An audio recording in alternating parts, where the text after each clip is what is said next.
Now, question number 8 is, why do ionic compounds have a high melting point?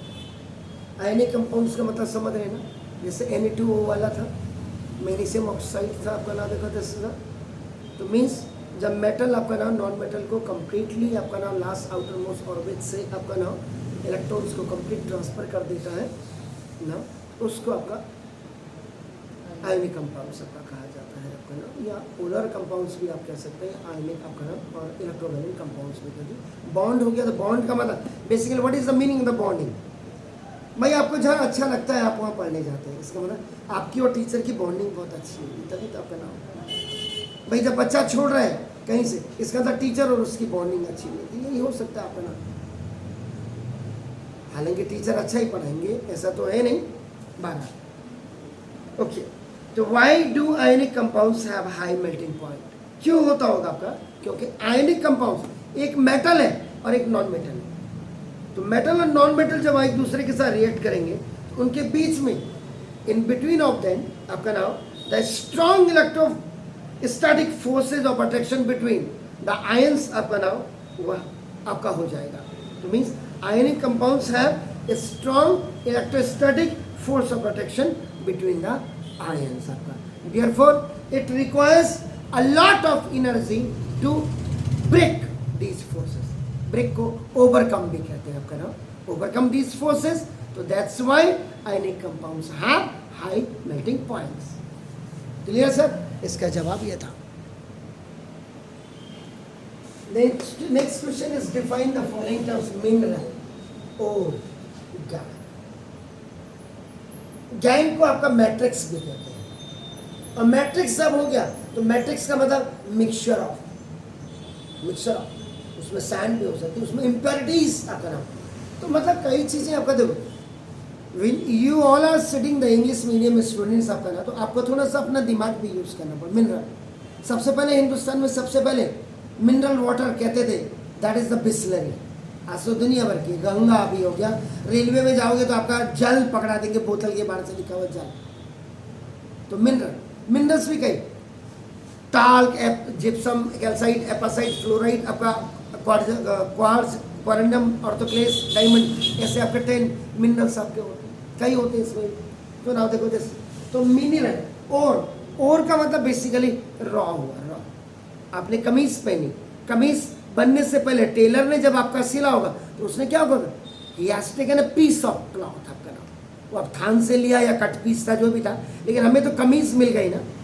कमीज में collar होते हैं, pocket होती है, आपका स्पैक लगी होती है, बाँ होती है आपका ना, जैसे तो ये आपका दिस, और उसको कच्ची धातु जिससे होते हैं, कच्चा मटेरियल जो होता है वो और होती है।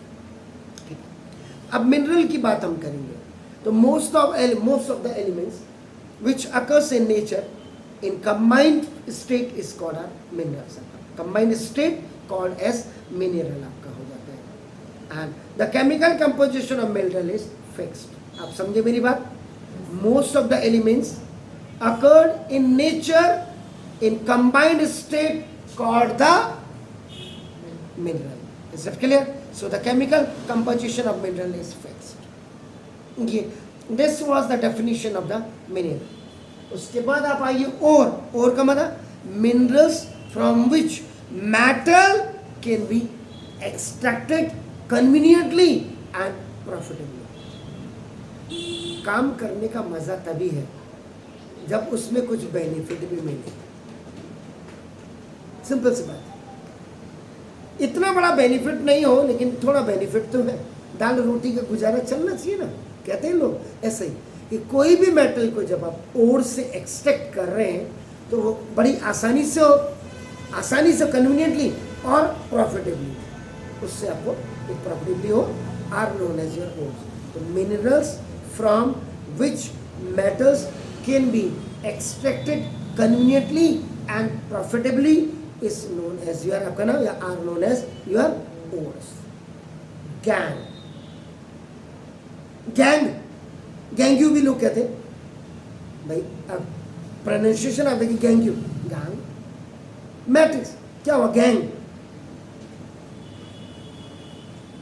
हर कम्युनिटी के लोग जुड़ जाते हैं। बदमाशी गैंग किसको कहते हैं? गैंग, वो गैंग आ रही है भाई उसकी, लड़ाके आ रहे, झगड़ालू आ रहे, तो लड़ाके झगड़ालू का मतलब क्या होगा? इम्प्योरिटीज। ईमानदार आदमी कभी गैंग बनाएगा नहीं बनाएगा ना, वो तो प्योर रहेगा, रियल सोल है आपका, ट्रू सोल है, ट्रू हार्ट है, पायस हार्ट है आपका ना, देखो जैसे।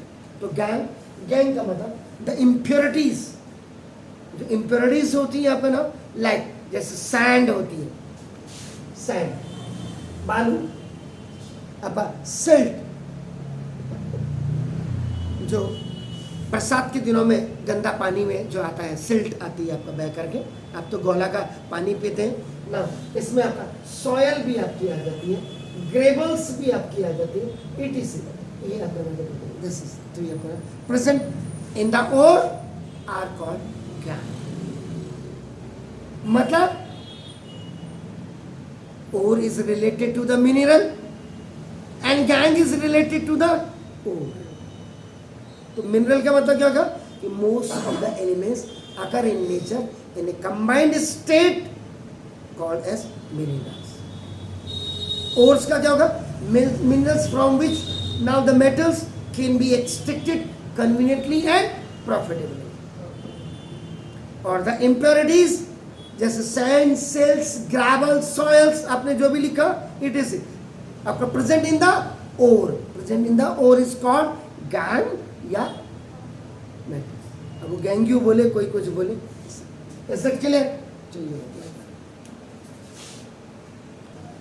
Now the next question is name two metals which are found in nature in free state.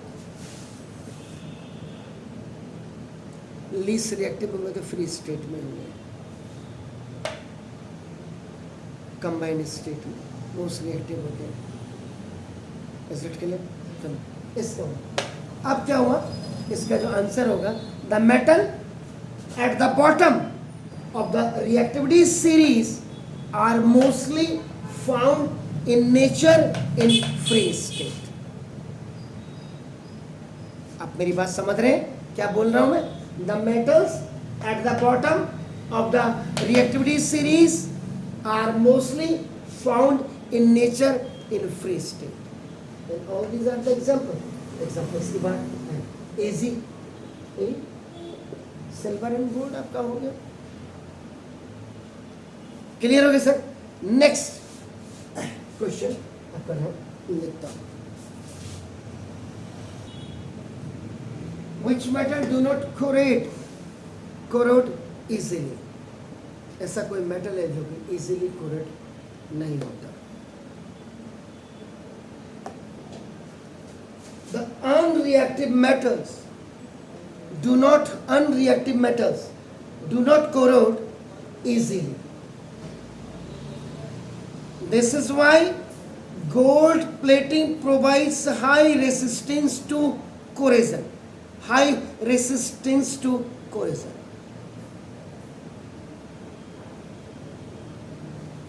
Yeah.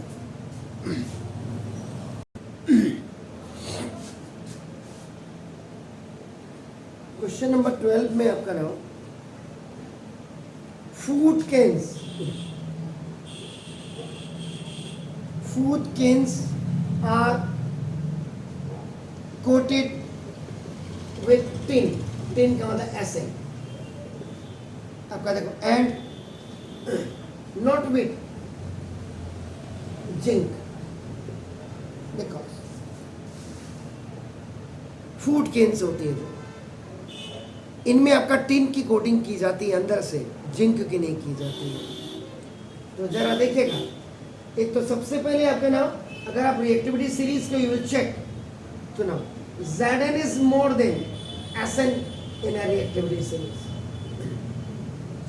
इसका मतलब Zn इज मोर रिएक्टिव। पहली चीज, इसके जो ऑप्शन दिए हुए हैं, zinc is costly than tin,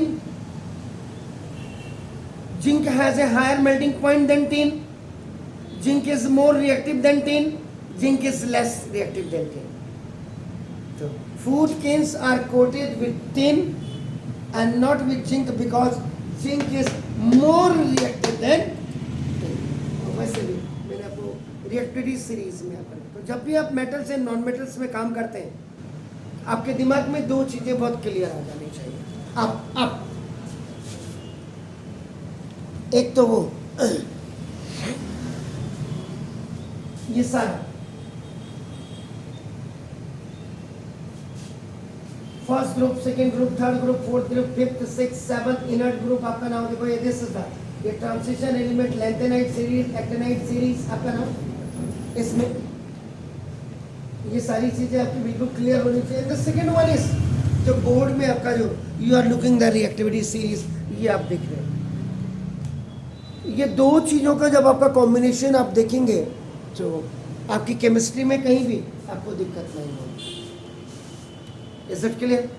तो आज इतना ही पढ़ाऊँगा, ज़्यादा नहीं, ज़्यादा फिर पढ़ जाऊँगा तो फिर कल से नहीं पढ़ा पाऊँगा। Is it clear? तो have a nice evenings, God bless you, may you live long on this auspicious occasion of Shastri ji and Gandhi ji's Jayantis. Thank you very much.